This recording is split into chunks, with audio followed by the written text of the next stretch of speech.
Welcome children. Areas related to circles for class 10.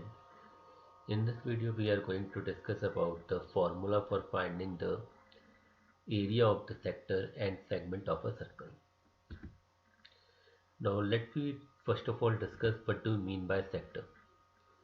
Sector is the region bounded by an arc and the corresponding two radii of the circle. तो किसी भी circle में अगर हम कोई दो point लें, सपोज जैसे हमने यहाँ A और B लिया है, तो A और B के बीच में दो आर्क बन रही हैं।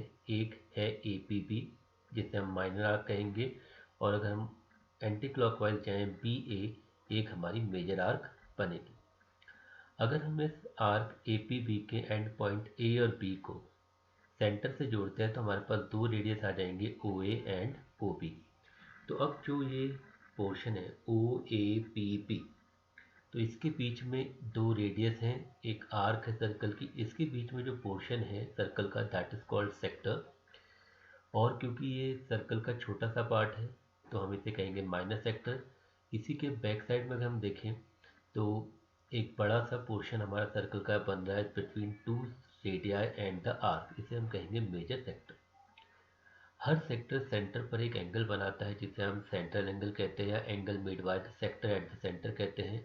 यहाँ पर पहले वाले केस में माइनर सेक्टर के द्वारा एंगल जो बनाया जा रहा है वो है थीटा, और हमें पता है कि एक पॉइंट के चारों तरफ टोटल एंगल 360 डिग्री का होता है। तो अगर हमारा एंगल AOB माइनर सेक्टर में एंगल AOB थीटा है, तो मेजर सेक्टर में जो एंगल होगा वो होगा 360 माइनस थीटा। आइए डिस्कस करते हैं कि इस सेक्टर के एरिया को कैसे निकालते हैं। देखिए, वी नो दैट अगर हम एक पॉइंट लें और उसमें एक ऐसे लाइन रेडियस ले लें और ये पॉइंट हमने सेंटर ले लिया, तो इस पॉइंट को जब हम पूरा घुमाते हैं तो हम जो एंगल कवर करते हैं वो इस पॉइंट के चारों ओर कवर करेंगे, जो कि टोटल कितना होगा 360 डिग्री का। और जब हमने इस पॉइंट से स्टार्ट हो गए कंप्लीट रोटेशन लिया और वापस उसी पॉइंट पर आए, तो जो पोर्शन हमने कवर किया टोटल वो किसके बराबर होगा, एरिया ऑफ द सर्कल। यानी कि अगर मैं पॉइंट बी से स्टार्ट करके कंप्लीट रोटेशन लूँ और वापस पॉइंट बी पे आऊँ, तो मैं एंगल कवर करूँगा 360 डिग्री का, और जो मेरा फिगर बनेगा वो सर्कल होगा, और उसका जो पोर्शन मैं कवर करूँगा वो उसके एरिया के बराबर होगा। तो हम एक रिलेशन लिख सकते हैं कि when degree measure of the angle at the centre is 360 degree, यानी कि जब हम 360 डिग्री का राउंड लेते हैं तो हम जो एरिया कवर करते हैं सर्कल का, कहिए अभी तो सर्कल का कहेंगे सेक्टर का, वो किसके बराबर होता है, पाई आर स्क्वायर के बराबर होता है। यानी एक कंप्लीट रोटेशन में एंगल कवर होगा 360 डिग्री का और एरिया कवर होगा पाई आर स्क्वायर का।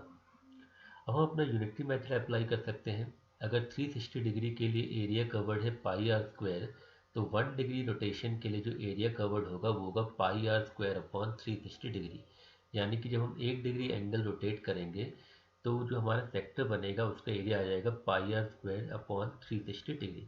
अब इस केस में हमारे माइनर सेक्टर का एंगल है थीटा, यानी हम थीटा डिग्री मूव कर रहे हैं। तो ए से जब हम पॉइंट बी पे जाते हैं तो जो आर्क हमने कवर करी उसका मेजरमेंट है थीटा। तो यहाँ पे हमारा एंगल थीटा है, तो 1 डिग्री के लिए पाई आर स्क्वायर अपॉन 360 डिग्री है, तो थीटा के लिए हमारा जो एरिया कवर हो जाएगा वो हो जाएगा pi are square theta upon 360 degree. तो ये है हमारा एरिया ऑफ अ सेक्टर, और यहाँ पे थीटा डिनोट कर रहा है माइनर सेक्टर को, तो हम कहेंगे this is the area for the minor sector, pi are square theta upon 360 degree. Now children, अगर हमें मेजर सेक्टर का एरिया निकालना है, यानी कि इस पोर्शन का एरिया निकालना है जो हमारे बचा हुआ पोर्शन है, तो हम देख रहे हैं कि हम माइनर सेक्टर का एरिया निकाल चुके हैं। तो अगर हम पूरे सर्कल के एरिया में से इस माइनर सेक्टर के एरिया को माइनस कर दें, यानी कि इतने पोर्शन को हम माइनस कर दें, तो हमारे पास रिमेनिंग पोर्शन का एरिया आ जाएगा, यानी मेजर सेक्टर का एरिया आ जाएगा। तो देखिए एक रिलेशन है, हम देख रहे हैं कि अगर हम माइनर सेक्टर के एरिया और मेजर सेक्टर के एरिया को ऐड करें तो हमें एरिया ऑफ सर्कल मिलेगा। तो यहाँ से हम एरिया ऑफ मेजर सेक्टर निकाल सकते हैं, तो क्या होगा, area of circle minus area of minor sector, जो भी हमने डिस्कस किया। तो नाउ एरिया ऑफ सर्कल क्या है हमारा, पाई आर स्क्वायर, और एरिया ऑफ माइनर सेक्टर अभी हमने निकाला था pi are square theta by 360 degree. इसको अगर हम सॉल्व करेंगे तो मेजर सेक्टर का एरिया आ जाएगा pi are square bracket 360 degree minus theta upon 360 degree. तो this way we can find the area of the major sector. अब बात करते हैं लेंथ ऑफ द आर्क। अभी हमने सेक्टर की बात करी, माइनर सेक्टर, मेजर सेक्टर। अब हम बात करते हैं कि इस माइनर सेक्टर या मेजर सेक्टर में जो आर्क आती है उसकी लेंथ कितनी है। जैसे हम मेजर सेक्टर ले रहे हैं, माइनर सेक्टर ले रहे हैं ओ ए पी बी, इसकी जो आर्क है वो है ए बी। तो अगर हम इस ए बी की लेंथ निकालना चाहें तो कैसे निकालेंगे, तो अगेन इसको हम उसी कॉन्सेप्ट से डिस्कस करेंगे। मान लीजिए सेंटर है और ये रेडियस है। अगर मैं इस पॉइंट से स्टार्ट करता हूँ और वापस इसी पॉइंट पे आता हूँ, तो मैं जो फिगर कवर करूँगा वो सर्कल होगा। मैंने एंगल कितने डिग्री का कवर किया, 360 डिग्री का। और यहाँ से लेके जब मैंने कंप्लीट रोटेशन लिया तो मैंने जो डिस्टेंस कवर किया वो सर्कल के पेरीमीटर के बराबर या सरकमफ्रेंस के बराबर होगा। यानी एक कंप्लीट रोटेशन में हम जो डिस्टेंस कवर करते हैं that is equals to the circumference of the circle. और सरकमफ्रेंस ऑफ द सर्कल क्या होता है, 2πr। तो वही हमने यूज़ किया है यहाँ पे, when degree measure of the angle is 360 degree. तो उस केस में लेंथ ऑफ आर्क हमने कितनी कवर करी, सरकमफ्रेंस ऑफ द सर्कल यानी कि 2πr। तो 360 डिग्री के लिए लेंथ ऑफ आर्क है 2πr। तो 1 डिग्री के लिए लेंथ ऑफ आर्क हो जाएगी 2πr अपॉन 360 डिग्री। ये यूनिटरी मेथड है जिसमें पहला स्टेप डिवाइड का होता है। अब हमें इस एंगल थीटा के लिए निकालनी है, तो हम क्या करेंगे, जो 1 डिग्री के लिए आया उसको थीटा के लिए निकालने के लिए थीटा से इंटू कर देंगे। तो हमारी जो लेंथ ऑफ आर्क आएगी फॉर पर्टिकुलर एंगल थीटा, तो वो आ जाएगी πr theta upon 180 degree. So the length of the corresponding sector is pi r theta upon 180 degree. तो this way we can find the length of the arc। और एक चीज़ और जैसे हमने area में डिस्कस करी थी कि अगर हम माइनर आर्क और मेजर आर्क की लेंथ को ऐड करेंगे तो हमें क्या मिलेगा, पेरीमीटर ऑफ द सर्कल यानी 2πr मिलेगा। तो यहाँ पे हमने माइनर आर्क की लेंथ निकाल ली है। अगर हमें इन केस मेजर आर्क की लेंथ निकालनी है तो हम क्या करेंगे, पेरीमीटर ऑफ द सर्कल यानी 2πr में से इसको माइनस कर देंगे πr theta upon 180 degree. So this way we have seen how to find the area of a sector and how to find the length of the corresponding length of the arc of the corresponding sector। अब देखते हैं कि area of the sector और corresponding arc की जो length होती है उनके बीच में क्या रिलेशन होता है। तो देखिए, हमने देखा था एरिया ऑफ द सेक्टर जो है वो है हमारा πr² थीटा अपॉन 360 डिग्री। ये हमारा एरिया ऑफ सेक्टर है। और जो लेंथ ऑफ द आर्क थी वो थी πr थीटा अपॉन 180 डिग्री। अब अगर हम एरिया के फॉर्मूले को फोकस करें, πr² थीटा अपॉन 360 डिग्री को हम लिख सकते हैं 1/2 into r into πr theta by 180 degree. तो इसको हमने थोड़ा ब्रेक करके लिख दिया ऐसे। अब अगर आप इसमें फोकस करेंगे πr थीटा अपॉन 180 डिग्री, ये πr थीटा अपॉन 180 डिग्री किसके इक्वल है, लेंथ ऑफ आर्क के फॉर्मूले के इक्वल है। तो इस फॉर्मूले में हम इसकी जगह लिख सकते हैं L। तो हमारा एरिया आ गया 1/2, इसकी जगह आ गया L और ये वाला R आ गया यहाँ। तो this is the relation between area and the length of the arc of a particular sector, जहाँ पे L हमारा क्या डिनोट कर रहा है, length of the arc. So this formula can also be used when the length of the arc is given, radius is given to find the area, और if area और radius is given we can find the length of the arc। अब हम बात करते हैं segment की।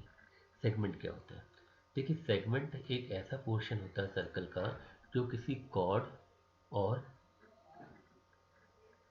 Particular arc के पीछे बना होता है। जैसे कि अगर हम इस सर्कल को देखें, इसका सेंटर O है, इसमें हमने दो पॉइंट लिए A एंड B और उसको जोड़ते हुए कॉर्ड बना दी। तो इस कॉर्ड ने सर्कल को दो पोर्शन में डिवाइड कर दिया, एक नीचे वाला पोर्शन जो कॉर्ड AB और आर्क APB के बीच में बना हुआ है, और ऊपर वाला पोर्शन जो कॉर्ड AB और मेजर आर्क BQA के बीच में बना हुआ है, ये वाला। P जो पोर्शन होता है कॉर्ड के बीच में और आर्क के बीच में, सर्कल का आर्क और कॉर्ड के बीच में जो सर्कल का पोर्शन होता है दैट इज कॉल्ड सेगमेंट। और हमारा जो भी आर्क होती है वो सर्कल को दो सेगमेंट में हमेशा डिवाइड करेगी, या तो minor segment and major segment, until unless वो डायमीटर नहीं है। अगर कोई कॉर्ड ए बी डायमीटर नहीं है तो हमारे सर्कल को दो सेगमेंट में डिवाइड करेगी, एक माइनर सेगमेंट यानी छोटा वाला पोर्शन, मेजर सेगमेंट जो बड़ा वाला पोर्शन होगा। तो the part of the circular region enclose by a major arc and the chord is called major segment. तो हम देख रहे हैं यहाँ पे AQB मेजर आर्क है और कॉर्ड के बीच में जो पोर्शन आ रहा है दैट इज मेजर सेगमेंट। फिर the part of the circular region enclose by minor arc and the chord is called minor segment. अब देख रहे हैं माइनर आर्क है ए पी बी, कॉर्ड है ए बी, इनके बीच का जो पोर्शन है that is called minor segment. तो this way we can understand the concept of minor segment and major segment. अब बात करते हैं कि सेगमेंट का एरिया कैसे निकालेंगे। सपोज हमने एक सर्कल लिया, जैसे हमने एक कॉर्ड ले ली ए बी, तो इस कॉर्ड ने हमारे सर्कल को दो पार्ट में बांटा। नीचे वाला शेडेड पोर्शन आप देख रहे हैं माइनर सेगमेंट है और ऊपर वाला है मेजर सेगमेंट। अगर हमें इस माइनर सेगमेंट का एरिया निकालना है, शेडेड पार्ट का एरिया निकालना है, तो हम कैसे निकालेंगे? तो इसका एरिया निकालने के हम क्या करते हैं, जो कॉर्ड के एंड पॉइंट है ए और बी, इनको हम सेंटर से जोड़ देंगे। यानी कि जैसे हमने ए ओ को जोड़ा और बी ओ को जोड़ा, तो हमने इसको सेंटर से जोड़ दिया है। तो आप देख रहे हैं यहाँ पे एक ट्राइंगल मिल गया है और यहाँ पे जो एंगल बनेगा सेंटर पे उसको हम थीटा से डिनोट करते हैं। ओ ए और O B radius of circle को डिनोट करेंगे, इसको हम आर से शो करते हैं। अगर हम इस फिगर को देखें तो अगर हमें शेडेड पार्ट का एरिया निकालना है तो हम इसको ऐसे निकाल सकते हैं कि अगर हम ले ओ ए पी बी ओ, अगर हम इस पोर्शन को ओ ए पी बी ओ, तो हम देख रहे हैं कि ये हमारा सेक्टर है और इस सेक्टर के एरिया में से अगर हम पूरे एरिया में से ओ ए पी बी सेक्टर के एरिया में से अगर इस ट्राइंगल का एरिया ओ ए बी, इस ट्राइंगल के एरिया को माइनस कर देते हैं तो हमारे पास ये शेडेड पोर्शन बच जाएगा। तो कहने का मतलब है सेगमेंट का एरिया हम कैसे निकालते हैं कि सेगमेंट का जो करस्पॉन्डिंग सेक्टर है उसका एरिया माइनस उसमें जो ट्राइंगल बन रहा है उसके एरिया को माइनस करेंगे। तो एरिया ऑफ सेगमेंट, यहाँ पे माइनर सेगमेंट की बात करें तो क्या होगा, area of sector O A P B minus area of triangle O A B.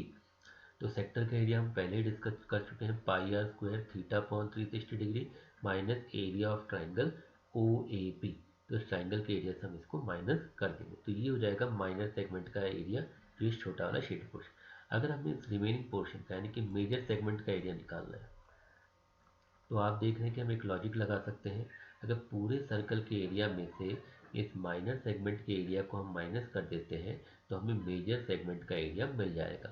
तो माइनर सेगमेंट का एरिया निकालने का फॉर्मूला हमारे पास है, इसको हम कैलकुलेट कर लेंगे और इस एरिया को जब हम सर्कल के एरिया से माइनस करेंगे तो हमें मेजर सेगमेंट का एरिया मिल जाएगा। यानी मेजर सेगमेंट का एरिया निकालने का फॉर्मूला है pi are square area of circle minus area of minor segment. अब देखिए एरिया ऑफ सेक्टर तो निकालना हमने सीख लिया है। अब हम बात करते हैं कि एरिया ऑफ ट्राइंगल कैसे निकालेंगे। देखिए बेसिकली हमारा formula of area of triangle होता है half into base into height. यहाँ पे हम देखते हैं कि किस तरीके से हम प्रोसीड करेंगे। तो देखिए यहाँ पे बेसिकली आपके तीन टाइप के केसेस डिस्कस किए जाते हैं। एक जब एंगल सेंट्रल एंगल 60 डिग्री का हो, सेंट्रल एंगल 90 डिग्री का हो या सेंट्रल एंगल 120 डिग्री का हो। दिस ईयर कोर्स के अकॉर्डिंग हम 60 डिग्री और 90 डिग्री का केस डिस्कस करेंगे। तो एरिया ऑफ ट्राइंगल कैसे निकालेंगे, अगर हमारा सेंट्रल एंगल थीटा जो है वो 60 के बराबर है, मान लीजिएगा ये सेंट्रल एंगल आपका 60 है, तो इस केस में आप इस ट्राइंगल का एरिया कैसे निकालेंगे। देखिए अब इसमें हमें देख रहे हैं कि ओ ए और O B radius of the circle है, तो हम कह सकते हैं कि ट्राइंगल ओ ए बी में ये दो साइड इक्वल्स है, तो ये कैसा ट्राइंगल हो गया, आइसोसेलेस ट्राइंगल हो गया। तो कैसा ट्राइंगल हो गया, आइसोसेलेस ट्राइंगल हो गया। और हमें पता है आइसोसेलेस ट्राइंगल में इक्वल साइड के अपोजिट एंगल भी इक्वल होते हैं, तो यानी एंगल ए और एंगल बी, ये दोनों एंगल आपस में क्या हो जाएंगे, इक्वल हो जाएंगे। और इन दोनों को हमने क्या एज्यूम कर लिया है, सपोज एक्स, तो इन दोनों को हमने एक्स एज्यूम कर लिया है। नाउ हम एंगल सम प्रॉपर्टी जानते हैं कि ट्राइंगल के तीनों एंगल का सम 180 डिग्री होता है, तो x प्लस 60 हमारा 180 डिग्री होगा, a plus B plus O 180 होगा। तो इनकी वैल्यू रखा हमने 60, तो x की वैल्यू कितनी आ गई 60, यानी कि ये एंगल भी 60 है, ये एंगल भी 60 है। तो किसी भी ट्राइंगल के जब तीनों एंगल 60 डिग्री के होते हैं तो वो बन जाता है इक्विलेटरल ट्राइंगल। और जब ये इक्विलेटरल ट्राइंगल बन गया है तो हमारे पास एक स्पेशल फॉर्मूला है इक्विलेटरल ट्राइंगल के एरिया निकालने का, दैट इज √3/4 साइड का स्क्वायर। तो एरिया ऑफ ट्राइंगल अगर हमें निकालना है जब हमारा सेंट्रल एंगल 60 डिग्री का है तो we can use the formula √3/4 into side square. तो √3/4 लिखा, यहाँ पे साइड क्या है, हमारी रेडियस है, तो हम यहाँ पे साइड की जगह क्या लिख देंगे, r का square. This way we can find the area of triangle. तो जब भी हमें सेगमेंट का एरिया निकालना है और उसमें अगर हमें ट्राइंगल का एरिया निकालना है, तो अगर सेंट्रल एंगल 60 डिग्री है तो हम डायरेक्टली फॉर्मूला यूज़ कर सकते हैं एरिया ऑफ ट्राइंगल निकालने के लिए √3/4 इंटू आर स्क्वायर। आइए दूसरा केस डिस्कस करते हैं। अगर हमारा सेंट्रल एंगल अब 90 डिग्री का है, अगर ये हमारा 90 डिग्री का एंगल होता, तो in that case how we will proceed to find its area. तो देखिए, अगर हमारा ये एंगल 90 डिग्री का होता है तो how we will find its area. देखिए, अगर ये एंगल 90 डिग्री का तो हमें ट्राइंगल ऐसे मिलेगा, ये इस तरह का ट्राइंगल मिल जाएगा, नहीं राइट एंगल ट्राइंगल है। ये हमारा ओ है 90 डिग्री का, ये हमारा ए है और ये हमारा बी है। तो अगर हम इस ट्राइंगल को देखें तो यहाँ पर ये हमारा बेस का काम करेगा और ये हमारा हाइट का काम करेगा। तो हमारे पास राइट एंगल ट्राइंगल का फॉर्मूला होता है एरिया निकालने का, half into base into height. तो यानी इस ट्राइंगल का एरिया निकालने के लिए जब अगर एंगल 90 डिग्री होगा तो we can use half into base into height. अब बेस हमारा यहाँ पे क्या है, ये वाला ओ ए, और या ओ बी, हम कुछ भी बेस ले सकते हैं और किसी को भी हाइट ले सकते हैं। तो ये दोनों किसके बराबर है, रेडियस के बराबर।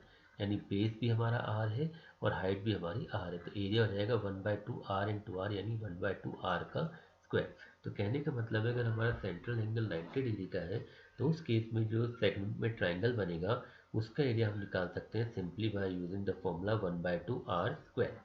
And then using the formula for area of segment, area of sector minus area of triangle, we can find the area of the segment. So this way we can find the area of the segment. Thank you.